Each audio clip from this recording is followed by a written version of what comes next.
This channel does not promote any violent, harmful, or illegal activities. All content provided by this channel is meant for educational purpose only. প্রিয় দেশবাসী এবং ছোট্ট সোনামণিরা, আজকে জাতীয় শিশু দিবস। আজকে দিনে জন্ম নিয়েছিলেন আমাদের মহান নেতা, সর্বশ্রেষ্ঠ বাঙালি, জাতির পিতা বঙ্গবন্ধু শেখ মুজিবুর রহমান। আজ আমরা পালন করছি তার 106তম জন্মবার্ষিকী এবং জাতীয় শিশু দিবস। শিশুদেরকে তিনি প্রচন্ড ভালোবাসতেন। তিনি ভাবতেন যে প্রতিটি শিশু তাই আমাদের ভবিষ্যৎ, এবং এই শিশুই আগামী দিনে জাতীয় গঠনের কারিগর। তাই শিশুদেরকে ভালোবাসা দিয়ে তিনি গড়ে তুলতে চেয়েছিলেন একটি স্বাধীন জাতি, স্বাধীন দেশ, আধুনিক প্রযুক্তি জ্ঞান সম্পন্ন একটি তরুণ সমাজ, এবং দেশকে তুলে নিয়ে যেতে চেয়েছিলেন অনেক উপরে তিনি তুলে নিতে চেয়েছিলেন দেশটাকে। বাংলাদেশ স্বাধীন দেশ। এই স্বাধীনতা আমরা অর্জন করেছি আমাদের মহান নেতা জাতিপিতা বঙ্গবন্ধু শেখ মুজিবুর রহমানেরই নেতৃত্বে। পাকিস্তান নামের দেশটি যখন আমাদের সংস্কৃতির উপর আঘাত আনে, বাংলা ভাষার পরিবর্তে বিজাতীয় ভাষা আমাদের উপর চাপিয়ে দেওয়ার চেষ্টা করে, তখন ঢাকা বিশ্ববিদ্যালয়ের ছাত্র, আইন বিভাগের তরুণ শেখ মুজিব এর প্রতিবাদ করে, এবং তারই উদ্যোগে গড়ে ওঠে ভাষা সংগ্রাম পরিষদ, এবং আন্দোলনও শুরু করেন। এই ভাষা আন্দোলন থেকে যাত্রা শুরু করেই আমাদের স্বাধীনতা। একটি জাতিকে জাতি হিসেবে আত্মমর্যাদা দেওয়া, জাতি হিসেবে গড়ে তোলা, একটি ভূখণ্ড বাংলাদেশ, বাংলাদেশ নামটিও বঙ্গবন্ধু শেখ মুজিবের দেওয়া। সেই বাংলাদেশটাকে গড়ে তোলা, স্বাধীন করা, পরাধীনতার নাগপাশ থেকে মুক্তি দেওয়া, এটাই ছিল তার লক্ষ্য। যে লক্ষ্য নিয়ে তিনি যাত্রা শুরু করেছেন সেটা সফল করেছিলেন। বাংলাদেশকে স্বাধীন করে এই জাতিকে অর্থনৈতিকভাবে উন্নত করার সব প্রকল্প এবং সব ব্যবস্থা তিনি করে যান। এমনকি স্বল্পোন্নত দেশ হিসেবে বাংলাদেশকে তিনি মর্যাদাও দিয়েছিলেন। আমাদের দুর্ভাগ্য তিনি তার কাজ সমাপ্ত করতে পারলেন না, সমাপ্ত করতে দেওয়া হলো না। ঘাতকের নির্মম বুলেট কেড়ে নিল আমাদের জাতির পিতা বঙ্গবন্ধু শেখ মুজিবকে। একই সাথে আমি হারালাম আমার মা, আমার 3 ভাই। ছোট্ট শিশু রাসেলকেও কিন্তু ঘাতকরা রেহাই দেয়নি। আমার 2 ভাতৃবধূ, আমার চাচা, আত্মীয়, পরিবার পরিজন। 15 আগস্টে যারা শাহাদাত বরণ করেছেন তাদের আত্মার মাগফিরাত কামনা করি। বঙ্গবন্ধু শেখ মুজিব সেই ছোটবেলা থেকেই সাধারণ মানুষের প্রতি তার একটা দরদ ছিল, ভালোবাসা ছিল। আমি আমার দাদির কাছে গল্প শুনেছি, আমি সেই গল্পই আজকে শোনাবো। রাজনৈতিক বক্তৃতা তো অনেক দেই, কিন্তু এখন আমি আমার দাদির মুখ থেকে আমার বাবার যে গল্প শুনতাম সে গল্প সবাইকে আমি শোনাবো এখন। বিশেষ করে আজকে জাতীয় শিশু দিবস, আমি ছোট্ট সোনামণিদের উদ্দেশ্য করেই বলতে চাই। যখন স্কুলে পড়তেন, আমার দাদা চাকরি করতেন গোপালগঞ্জে। তখন দাদি একদিন আমাদের গল্প করলেন যে যখন স্কুল ছুটি হতো, ওখানে একটা আম গাছ ছিল, আম গাছ তলাতে যে দাঁড়াতেন কখন তার খোকা বাড়ি ফিরবে। একদিন দেখেন খোকা তার গায়ে যে চাদরটা, সে চাদরটা পরে ফিরছে। কাছে আসলে বললেন যে কিরে খোকা, তোর কাপড়? বলে একটা গরিব মানুষ, খুব শত ছিল না মা, আমি তাকে তার আমার জামা কাপড়টা দিয়ে দিয়েছি। আমার দাদা দাদিও আবার সবসময় খুব, আমার আব্বা যাই করতেন তাকে উৎসাহ দিতেন, কখনো বকাঝকা করতেন না। এটা খুব অবাক ব্যাপার, তাই না? সাধারণত এরকম হলে তো বাবা বকাই দেন। আগের দিনে তো অত রাস্তাঘাট ছিল না, স্কুলে যেতে হলে সকলে, বিশেষ করে বর্ষাকালে, ছাতি মাথায় দিয়ে যেত। ওই ছাতা মাথায় থাকতে হবে। একদিন দেখা গেল যে হাতের বইগুলি মাথার উপরে তুলে খোকা বাড়ি ফিরছে। মা জিজ্ঞেস করলেন, কিরে তোর ছাতাটা কি হলো? বলে আমার তো বাড়ির কাছে, একটুকু ভিজলে কিছু হবে না, কিন্তু অনেক ছেলে মেয়ে আছে, ছেলেরা আছে যারা অনেক দূর যেতে হয় মা, আমি সেই একটা ছেলেকে সেই ছাত্রটা দিয়ে দিয়েছি। স্কুল থেকে ফিরে এসেই তখনকার নাস্তা ছিল দুধ ভাত খাওয়া। তো প্রতিদিন মা দুধ ভাত দিতেন, কিন্তু খোকা কিন্তু একা ফিরতো না, সাথে দু চারজন বন্ধু বান্ধব থাকতোই। আর আমার দাদিও জানতেন, তিনি একসাথে বেশি করে খাবার রেখে দিতেন, যে তার খোকা কখনো কাউকে না দিয়ে খেতে পারে না। কারণ অনেক ছেলে মেয়ে তখনকার দিনে লেখাপড়া শিখতো, বিশেষ করে ছেলেদেরকে বিভিন্ন বাসায় রাখা হতো, বলে জায়গির থাকা।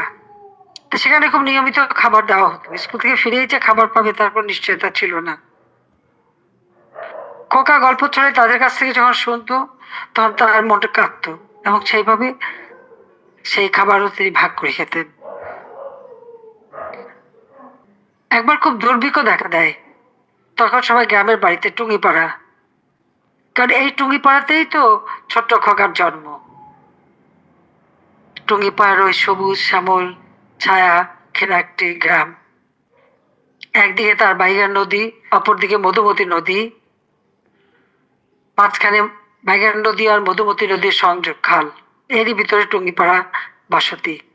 ওই টুঙ্গিপাড়ায় যেদিন ছোট্ট খোকা জন্ম নেয়, তো আমার দাদির বাবা,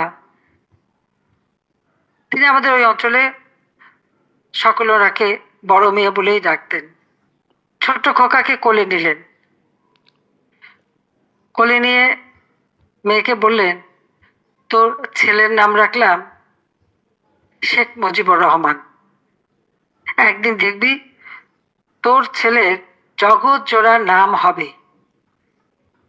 এর অর্থ হলো সারা বিশ্বব্যাপী সে খ্যাতিমান হবে। সে নানার কথাটাই কিন্তু সত্য হলো। আর খোকা যে বড় হচ্ছিল, প্রথম দুই বোন, তারপরেই খোকার জন্ম। দুই বোন তো সারাক্ষণ ছোট ভাইটিকে নিয়ে ব্যস্ত, কিন্তু ভাই সবসময় একটু বড় হতে ওই এলাকার কত শিশুরা দরিদ্র, পরনে কাপড় নেই, তাদের দিকে নজর দেওয়া। তো যখন দুর্ভিক্ষ হলো, মানুষের খাবার নেই, খোকা গোলাঘর খুলে, বিশাল গোলাঘর, অনেক ধান পান হতো আমাদের, সমস্ত ধানগুলি দিয়ে দিল গরিব মানুষের মাঝে বিলিয়ে। তখন দাদা হাসতে হাসতে বললেন যে তুই যে সব দিয়ে দিলি, তা আমাদের কি হবে? বলে আমাদের তো অনেক আছে বাবা। এই যে মানুষকে দান করার যে একটা মানে আন্তরিকতা, খোকার এই ছোটবেলা থেকেই কিন্তু সেই বিশ্বাসটা এসেছিল যে এই ধৈর্য মানুষের জন্য তাকে কিছু করতে হবে। খোকা ধীরে ধীরে বড় হতে থাকলো, স্কুলে পড়ে গোপালগঞ্জে। খেলাধুলা খুব পছন্দ করতেন, বিশেষ করে ফুটবল। আমার দাদাও কিন্তু ফুটবল খেলতেন। ওই ফুটবল খেলার অনেক গল্প আমার দাদার কাছে শুনতাম। স্কুলে একটা হচ্ছে ছাত্রদের টিম, আর একটা ছিল অফিসারদের টিম। তো অফিসারদের টিমের ক্যাপ্টেন ছিলেন আমার দাদা। একবার খেলা হবে, সেই টুর্নামেন্ট চলছে, ছাত্ররা তো অত টাকা পয়সাই বা পাবে কোথায়, বাইরে থেকে এত বেশি খেলোয়াড়ই বা আনবে কোথায়? তো ছাত্র টিম থেকে সেই ছোট্ট মুজিব বললেন যে না, আজকে খেলা হবে না, আমরা কয়েকদিন রেস্ট নিয়ে খেলবো। আর ক্যাপ্টেন সাহেব মনে করলেন, মানে অফিসারদের ক্যাপ্টেন শেখ লুৎফর রহমান আমার দাদা, তিনি মনে করলেন যে না, আজকেই খেলতে হবে। কারণ ছেলের কাছে তো হেরে যেতে পারেন না, বা ছাত্রদের কাছে হারতে পারেন না, এটাই ছিল। এটা নিয়ে খুব মানে একটা দুই জনের দ্বন্দ্ব। স্কুলের যিনি হেডমাস্টার প্রিন্সিপাল ছিলেন, একজন বিদেশি ছিলেন তখন, তিনি একবার ওখানে যাচ্ছেন, এখানে যাচ্ছেন, এবং আর টিচাররা সেই বাপ বেটাকে কিছুই তুই বোঝাতে পারছেন না। অবশেষে খোকাই হার মানলো, খেলতে হলো, যথারীতি হেরে গেল। তা আমার দাদা যখন আমাদের কাছে গল্প করতেন যে তোমার আব্বা এই শুকনা লিকলিকে ছিল, ফুটবলে একটা লাথি মারলেই চিৎ করে পড়ে যেত, তখন আমার আব্বা আমার খুব খেপে যেতেন। আব্বা আপনি আপনাদের কি বলেন, আমি তো আপনাদের হারাতাম, কিন্তু আপনারা তো অনেক ভালো ভালো প্লেয়ার নিয়ে আসতেন, সেই জন্য তো পারিনি। তা আমরা খুব মজা পেতাম এই গল্প শুনতে, যে আব্বা ফুটবল খেলতে এত পছন্দ করতেন। কাজে এই যে বাবা ছেলের মধ্যে কম্পিটিশন। এই কথাগুলি সবসময় আমরা গল্প শুনতাম, এবং আমার বাবা যা অসমাপ্ত আত্মজীবনী সেখানে কিন্তু এই কথাটা লেখা আছে। আবার একটা গ্রাফিক নভেল আমরা বের করেছি কার্টুন এঁকে, সেটা সিআরআই থেকে বের করা হয়েছে। সেখানে কিন্তু এই গল্পগুলি খুব সুন্দরভাবে দেয়া আছে। আমাদের ছোট্ট সোনামণিরা যদি সে বইগুলি পায় তারা পড়তে পারে। একটা দেশের দায়িত্বভার নিতে হলে যে মানুষটিকে যেভাবে গড়ে উঠতে হবে, সেখানে তার বাবা মা ভাই বোন পরিবার সকলেই একটা সহযোগিতা লাগে। আর আমার মা তো আমার দাদা দাদির কাছে মানুষ, কারণ আমার মার ছোট্টবেলা ওনার বাবা মারা যান। আমার নানা যশোরে একটা সমবায়তে চাকরি করতেন। তিনি খুব একটু সাহেবী খেতাদুরস্ত ছিলেন। তিনি ওই যুগেও ভাবতেন এবং চিন্তা করতে বলতেন যে তিনি তার দুই মেয়েকে তিনি বিয়ে পাশ করাবেন, পড়াশোনা করাবেন। কিন্তু দুর্ভাগ্য হলো যে যেদিন ওখানে বাসা টাসা নিয়ে তিনি রেডি হলেন নিয়ে যাবেন, তখন তো যাতায়াত খুব কষ্টকর ছিল। একদিন 2 দিন লেগে যেত আসা যাওয়া করতে, নদী পথেই যেতে হতো। তো আমার নানা অসুস্থ হয়ে ওই যশোরেই মারা যান। যখন আমার নানা মারা যান, আমার মায়ের দাদা তার একমাত্র ছেলে। তোর একটা আইন ছিল, নিয়ম ছিল মুসলমান সমাজে, বাবার সামনে ছেলে মারা গেলে তার সম্পত্তি আর তার নাতিপুতিরা পাবে না, ছেলেমেয়েরা পাবে না। তা আমার মার দাদা যখনই দেখলেন তার ছেলেটা মারা গেল, তার 2 মেয়ে, তখন ওই বয়সে আমার মার বয়স তখন মাত্র 3 বছর আর আমার খালার বয়স 6 বছর। এই ছোট শিশুদেরই তিনি বিয়ে দিলেন, কারণ আমার দাদা, আমরা আত্মীয়, পাশাপাশি ঘর। তো আমার দাদাকে বললেন যে তোমার ছেলেটাকে দাও, আমি ওর সাথে আমার ছোট নাতি বিয়ে দেবো। আর আমার খালু যিনি ছিলেন উনিও আমাদের আত্মীয় ছিলেন, তার সাথে আমার খালার বিয়ে দিলেন। বিয়ে দিয়ে তিনি ছিলেন আসলে ওই এলাকার জমিদার, অনেক সম্পত্তির মালিক। সমস্ত সম্পত্তি তিনি 2 নাতনির নামে লিখে দিলেন এবং আমার দাদাকে করলেন তার গার্ডিয়ান আর তার মতোয়ালি। আর আমার দাদি, আমার মা মারা গেলেন মার যখন 5 বছর বয়স, তখন আমার দাদি মাকে কোলে তুলে নিয়ে আসলেন তার ঘরে। এবং সেই থেকেই ছোট্ট শিশু রেনু, আমার মা, ভালো নাম ফজিলাতুন্নেসা, তিনি ওই বাড়িতে পড়তেন, তো থাকতেন। ওই সময় আসলে স্কুলে বাচ্চাদের যাওয়ার খুব সুযোগ ছিল না। যখন গোপালগঞ্জে যেতেন তখন ওই মিশনারি স্কুলে ভর্তি করে দিত, কিন্তু সেটা কয়েকদিন মাত্র। কিন্তু একটু বড় হলে কোনো মেয়েদের কোনো স্কুল ছিল না সেই অঞ্চল, কিন্তু বাড়িতে মাস্টার ছিল, সেই মাস্টারের কাছে কিন্তু পড়াশোনা করানো হতো মেয়েদেরকে। আর আমার এক ছোট দাদি ছিলেন, তার দায়িত্ব ছিল সব মেয়েদেরকে কোরআন শরীফ পড়ানো, তিনি কোরআন শরীফ পড়াতেন। আর আমার দাদাও পড়াশোনার দিকে খুব নজর ছিল। ছোট্ট রেনু ওই বাড়িতে বড় হয়। তো একটু যখন বড় হয়েছে, তো আমার আব্বাকে দেখলে সবাই বলতো, ওই যে দেখ তোর বর আসছে, দুলা আসছে, তখন বল তার দুলা বলতো, এই তোর দুলা আসছে। তোর তো ছোট রেনু বোঝে না দুলা কি। তো একদিন খেলতে খেলতে ধাক্কা লেগে রেনু পড়ে যায় মাটিতে। সে উঠে দাঁড়িয়ে ভ্যা ভ্যা করে কাঁদতে শুরু করে, দুলা মারছে, দুলা মারছে, দুলা মারছে। এরকম অনেক ছোট ছোট গল্প বসে বসে দাদা দাদির কাছে শুনতাম। আসলে আমার মা ছায়ার মতো আমার বাবার পাশে ছিলেন। তার আন্দোলন সংগ্রাম সবকিছুতেই তিনি সব সময়, বলতে গেলে সংসারের সব দায়িত্ব নিজে নিয়ে আমার বাবাকে, তার যে দেশপ্রেম, দেশের মানুষের প্রতি তার যে ভালোবাসা, দেশের মানুষকে যে তিনি কিছু একটা করে দিয়ে যেতে চান, এটা কিন্তু আমার মা খুব ভালোভাবে জানতেন, বুঝতেন। সেই জন্য মা যখন সংসার করতে শুরু করলেন, সংসারের সকল দায়িত্ব কিন্তু তিনি নিজের হাতে তুলে নিলেন। এমনকি আমার বাবা মন্ত্রী হলেন 54 সালে, যখন মন্ত্রিসভা চলে গেল, বন্ধ করে দেওয়া হলো, পাকিস্তানিরা বন্ধ করে দিল, তাকে গ্রেপ্তার করে নেওয়া হলো, আমার মাকে আমি কখনো ভেঙে পড়তে দেখিনি। এরপর আবার 56 সালে মন্ত্রী হলেন, তখন আমাদের আওয়ামী লীগ পার্টিটা আসলে ভেঙে গেল, মৌলানা ভাসানী সাহেব পার্টি ভাঙলেন। সেই সময় আমার বাবাকে পার্টি থেকেই আহ্বান করা হলো এই পার্টির দায়িত্ব নিতে। তিনি ছিলেন তখন আওয়ামী মানে মন্ত্রী। তিনি মন্ত্রিত্ব ছেড়ে দিলেন, আওয়ামী লীগের তখন সাধারণ সম্পাদকের দায়িত্ব তিনি নিয়ে দল গোছাতে গেলেন। সাধারণত আমরা দেখি মানুষ দল ছাড়ে ক্ষমতা লোভে, আর আমার বাবা কিন্তু মন্ত্রিত্ব ছেড়ে দিলেন ওই আওয়ামী লীগ সংগঠনটাকে গড়ে তুলতে। কারণ ওই যে 48 সালে মাতৃভাষা কেড়ে নেওয়ার যে চক্রান্ত, সেই চক্রান্ত যে তিনি রুখে দাঁড়িয়েছিলেন, তারপর থেকে তার ভিতরে এই বাঙালি জাতিকে মুক্তি দেওয়া, বাঙালি জাতিকে ক্ষুধা দারিদ্র্য থেকে উন্নত করা, মুক্তি দিয়ে একটু সুন্দর উন্নত জীবন দেবেন এবং এই জাতির জন্য একটা রাষ্ট্র গড়ে তোলা, এই ধ্যান, এই চিন্তা তখন থেকেই তার মাথায় ছিল। তার জন্য দরকার সংগঠন, তাই তিনি সংগঠনের দায়িত্ব নিলেন। আমার মা কিন্তু কখনো এই যে আমার বাবা মন্ত্রিত্ব ছাড়লেন তার জন্য যে কোনো অভিযোগ অনুযোগ করা তা কখনো করেননি, বরং উৎসাহ দিয়েছেন।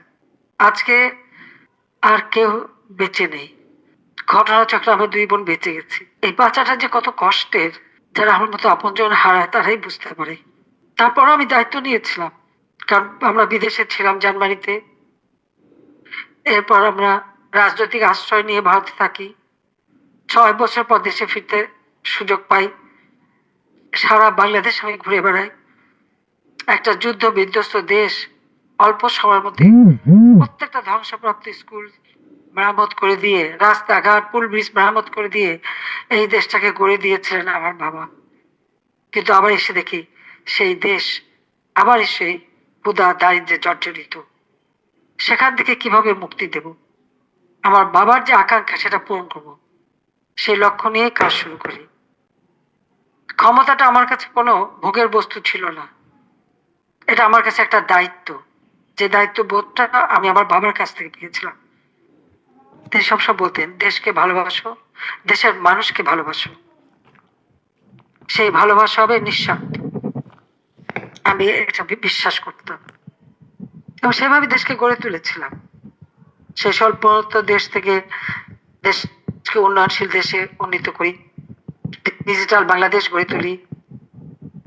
ডিজিটাল মাধ্যমে অর্থাৎ কম্পিউটারের মাধ্যমে অনলাইনে বাংলাদেশের মানুষ সব সুযোগ পেয়েছে। আমাদের স্কুলগুলিতে আমি কম্পিউটার ট্রেনিং এবং ল্যাবরেটরি করে দিয়েছি, ট্রেনিং এর ব্যবস্থা করা। প্রত্যেকটা স্কুল নতুন বিল্ডিং করে দিয়েছি, কারণ প্রাইমারি স্কুলগুলি প্রাইমারি শিক্ষাকে স্বাধীনতার পর আমার বাবা কিন্তু সম্পূর্ণ অবৈতনিক করে দেন, মেয়েদের শিক্ষা অবৈতনিক করে দেন। কাজে শিক্ষাকে তিনি মনে করতেন দারিদ্র্যমুক্ত বাংলাদেশ গড়ে তোলার সব থেকে বড় হাতিয়ার। কাজে শিক্ষার উপর তিনি গুরুত্ব দিয়েছিলেন। আমি যখন সরকারে আসি, আমাদের মেয়ে শিশুরা মাত্র 45 ভাগ স্কুলে যেত, আমি তা 98 ভাগে উন্নীত করে দিই। যারা প্রতিবন্ধী বা দৃষ্টি প্রতিবন্ধী তাদেরও শিক্ষার ব্যবস্থা আমরা করে দিয়েছি। তাছাড়া কম্পিউটার সারা বাংলাদেশে আমরা ডিজিটাল সেন্টার করে দিই।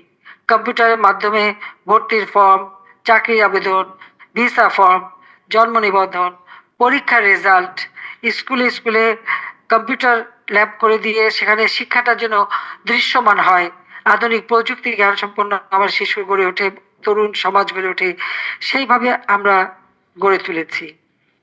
মানুষের আজকে মানে যত রকমের, যেমন অবসর ভাতা, গ্যাসের বিল, পানির বিল, বিদ্যুতের বিল থেকে শুরু করে প্রবাসীদের সাথে সাক্ষাৎ করা, ভিডিও কনফারেন্সের মাধ্যমে যাদের দীর্ঘদিন দেখতে পারতো না তাদের দেখার সুযোগ সবই আমি করে দিয়েছি। ওয়াইফাই কানেকশন সমগ্র বাংলাদেশে, প্রতি ঘরে ঘরে বিদ্যুৎ পৌঁছে দিয়েছি। ফ্রিল্যান্সারদের ট্রেনিং করানো, ঘরে বসে দেশে বিদেশে অর্থ উপার্জন করতে পারে, কাজ করতে পারে। 9টা ভাষা শেখার ব্যবস্থা করার অ্যাপ করে দিয়েছি। আমরা মানে প্রত্যেকটা কাজ যেন আধুনিক প্রযুক্তি জ্ঞান সম্পন্ন হয় এবং আমাদের মানুষের ছোট শিশু থেকে একটা তরুণ সমাজ যেন ওভাবে গড়ে ওঠে, সেই ব্যবস্থাটাই আমরা করে দিয়েছি। প্রত্যেক শিশু, প্রত্যেকটা অফিস আদালত, একেবারে সেক্রেটারিয়েট থেকে সব জায়গায় শিশু দিবা যত্ন কেন্দ্র, যেমন বাচ্চাদেরকে মাকে ঘরে রেখে না আসতে হয়, বাচ্চাদের রাখা, তার কর্মক্ষেত্রে রাখার ব্যবস্থা, সেটা গার্মেন্টস শ্রমিকদের জন্যই হোক আর সেই সেক্রেটারিয়েট সচিবালয় হোক, সেখানে আমি করে দিয়েছি। এমনকি এই অফিসে বাচ্চাদের নিয়ে আসার জন্য বাসে যারা আসতো তাদের জন্য আলাদা সিটের ব্যবস্থা করে দিয়েছিলাম। 96 সালে যখন আসি তখন থেকে এই কাজগুলি করে যাই। বাংলাদেশে এখন রাস্তাঘাট সবকিছু এমন ভাবে উন্নত করে দিয়েছি যে বাংলাদেশ যদি আজকে 20 বছর আগের বাংলাদেশ কেউ চিন্তা করে, সেই বাংলাদেশ না। সারা বিশ্বের কাছে বাংলাদেশ উন্নয়নের রোল মডেল হিসেবে স্বীকৃতি পেত। ধর্ম বর্ণ নির্বিশেষে সকলে সমানভাবে চলতে পারত। যারা প্রতিবন্ধী একসময় তাদেরকে দেখলে মানুষ ব্যঙ্গ করত। আমার মেয়ে সাইমা হোসেন পুতুল, সাইমা ওয়াজেদ পুতুল, এই পুতুল কিন্তু সে একজন শিশু বিশেষজ্ঞ। অটিজম একটা, যে শিশুদের একটা, মানে ঠিক অসুস্থ বলবো না, এটা এক ধরনের তাদের প্রতিবন্ধকতা, এ বিষয়ে সচেতনতা সৃষ্টি করা এবং এই শিশুদেরকে নিয়ে এরা যে, এদের ভিতরে অনেক সুপ্ত জ্ঞান আছে, সুপ্ত মেধা আছে, সেটাকে কাজে লাগানো এবং এরা যে আমাদের সমাজে বোঝা না, এই পরিবর্তনটা কিন্তু শুধু বাংলাদেশে না, সারা বিশ্বব্যাপী সে এনে দিয়েছে। আজকে ডিজিটাল বাংলাদেশ, এটা তো আমার ছেলে জয় ব্যাঙ্গালোর ইউনিভার্সিটি থেকে কম্পিউটার সায়েন্সে গ্র্যাজুয়েট, ইউনিভার্সিটি অফ টেক্সাস থেকে কম্পিউটার ইঞ্জিনিয়ারিং শিখেছে এবং হার্ভার্ড বিশ্ববিদ্যালয় থেকে মাস্টার ডিগ্রি করেছে। রেহানার ছেলে মেয়ে তারাও প্রত্যেকে, কেউ এলএসসি থেকে মাস্টার ডিগ্রি, টিউলিপ সে তো ডাবল মাস্টার্স, একটা ইংরেজি ভাষা, একটা হচ্ছে গভর্নেন্সের উপরে, ব্রিটিশ পার্লামেন্টে এমপি, মন্ত্রিসভার সদস্য ছিল, সে রিজাইন করে দিয়েছিল। আমাদের দেশেরই একজনের মানে ক্ষমতা দখল করেছিল, তারই সেই যে নানাভাবে চক্রান্ত করেছিল, তারপর সে রিজাইন দিয়ে তার বিরুদ্ধে অভিযোগ তদন্ত করতে বলে। রেহানার ছোট মেয়ে অক্সফোর্ড থেকে পাশ করা এবং কাউন্টার টেরোরিজমের উপরে কিংস কলেজ থেকে সে মাস্টার ডিগ্রি করেছে। আমাদের ছেলেমেয়েদের একটা শিক্ষা দিয়েছি যে ধন সম্পদ কিছু না, শিক্ষা বড় সম্পদ। কিন্তু আজকে কি দুর্ভাগ্য, এই বাংলাদেশটা যখন একবার আমরা উন্নয়নের শিখরে নিয়ে যাচ্ছি, উন্নয়নশীল দেশের মর্যাদা পেয়েছি, তখন এই ক্ষমতা দখলে নামে আজকে সমস্ত উন্নয়ন ধ্বংস করে দিয়েছে। আজকে শিশুদের নিরাপত্তা নাই, প্রতিনিয়ত নারী শিশু ধর্ষিত হচ্ছে। আজকে বহু ছেলে মেয়ে লেখাপড়া করতে পারে না, তাদেরকে পড়াশোনা করতে দেওয়া হয় না। কেন? আওয়ামী লীগ, কেন? মুক্তিযোদ্ধা পরিবার হলেই তারা পড়াশোনা করতে পারবে না? যারা দেশ স্বাধীন করে দিল, দেশ এনে দিল, দেশের উন্নতি করে দিল, মানুষের জীবন মান উন্নত করলো, আজকে তাদেরই অধিকার নেই বাংলাদেশে। এ কোন বাংলাদেশ? আজকে যেখানে সারা বিশ্বে বাংলাদেশ মাথা উঁচু করে চলছিল, আজকে সেই বাংলাদেশে মাথা সম্পূর্ণ নিচু হয়ে গেছে। আবার আমাদের ঘুরে দাঁড়াতে হবে। বাঙালি পারবে। কবি সুকান্ত বলেছে, সাবাস বাংলাদেশ, এ পৃথিবী অবাক তাকিয়ে রয়, জ্বলে পুড়ে ছারখার তবু মাথা নোয়াবার নয়। কবি সুকান্ত মাত্র 19 বছর বয়সে মারা গেছে, তখনই সে লিখে গেছে। জাতির পিতা বঙ্গবন্ধু শেখ মুজিব তার সেই ঐতিহাসিক 7 মার্চের ভাষণে বলেছিলেন যে আমরা যখন মরতে শিখেছি, কেউ আমাদের মারতে পারবে না, বাঙালি জাতিকে কেউ কখনো দাবায় রাখতে পারবে না।